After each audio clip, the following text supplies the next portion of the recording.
നമ്മൾ ഓഫ് ചെയ്യാൻ നേരത്തെ അവന്മാര് പാട്ട് വേറെ സീനൊന്നുമില്ല.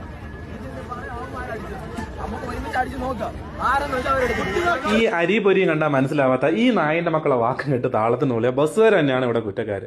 ഇനി അടുത്ത ഈ കോളേജ് സീസണിൽ സെറ്റ് വർക്കെല്ലാം അഴിച്ച് MVDനെ പേടിച്ച് നെഞ്ചുരുക്കി നിങ്ങൾക്ക് ട്രിപ്പ് എടുക്കാം. വണ്ണസ് എന്നല്ല സലാംസ് എന്നല്ല, അത്യാവശ്യം ഔട്ടിട്ട് കളിച്ച വണ്ടിക്കാരെല്ലാം ഓവറായിരുന്നു. അതിലും ഓവറായിരുന്നു അവരുടെ ഫാൻസുകാർ.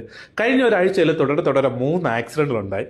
അതിനു പുറമെ ഈ ഫാൻസോളികളുടെ കോമ്പറ്റീഷനും ഇൻസ്റ്റയിലും ഫേസ്ബുക്കിലുമുള്ള ഈ എഡിറ്റിംഗ് വീഡിയോസ് എല്ലാം ആയപ്പോഴത്തേനും MVD വീണ്ടും ഡബിൾ സ്ട്രോങ് ആയിട്ട് രംഗത്ത് വന്നു. കൂടെ ഈ വണ്ടിക്കാരുടെ ഇടയ്ക്കുള്ള ഒറ്റും. കഴിഞ്ഞ ദിവസം സിംഗത്തിന്റെ ഫുൾ സെറ്റ് വർക്ക് MVD കഴിപ്പിച്ചു. ഇന്ന് ട്രിപ്പ് എടുക്കാൻ പോയ ദേവികിന്റെ ഫുൾ സെറ്റ് വർക്ക് കഴിപ്പിച്ചു. അതേപോലെ തന്നെ ഡൊറാഡയുടെ തസ്കറിന്റെ. ഇങ്ങനെ ഇത് തുടർന്നുകൊണ്ടിരിക്കുകയാണ്. ഇവിടെ പ്രശ്നം എന്ന് വെച്ച് കഴിഞ്ഞാൽ ലക്ഷങ്ങൾ കൊടുത്ത് ഈ സാമാന്യ വണ്ടിക്കകത്ത് കയറ്റി ഇതെല്ലാം വലിച്ചു പറിച്ചിട്ട് ഇത് തിരിച്ച് വണ്ടിക്കകത്ത് കയറ്റാൻ ലക്ഷങ്ങൾ വേണം. മെയിൻ പ്രശ്നം 10-25,000 രൂപയാണ് ഫൈൻ അടിച്ചു കൊടുക്കുന്നത്. കാണുമ്പോൾ വണ്ടിക്ക് 1 ലക്ഷം രൂപയൊക്കെ വാടക ഉണ്ടെങ്കിലും ഒരു ട്രിപ്പ് ഓടി 5-6 ദിവസത്തെ ട്രിപ്പ് ഓടി തിരിച്ചു വരുമ്പം ഡ്രൈവറുടെ സാലറിയും ഡീസലും ടോളും പെർമിറ്റൊക്കെ പോയിട്ട് ബസ് മുതലാളിയുടെ കയ്യിൽ ബാലൻസ് വരുന്നത് 10-25,000 രൂപയാണ്. ഇത് ഈ MVDക്ക് ഫൈൻ അടച്ചു കഴിഞ്ഞാൽ നാളെ അവന് ഫിനാൻസ് അടയ്ക്കാനോ മുതലാളിമാരുടെ കയ്യിൽ ബാലൻസ് ഉണ്ടാകത്തില്ല.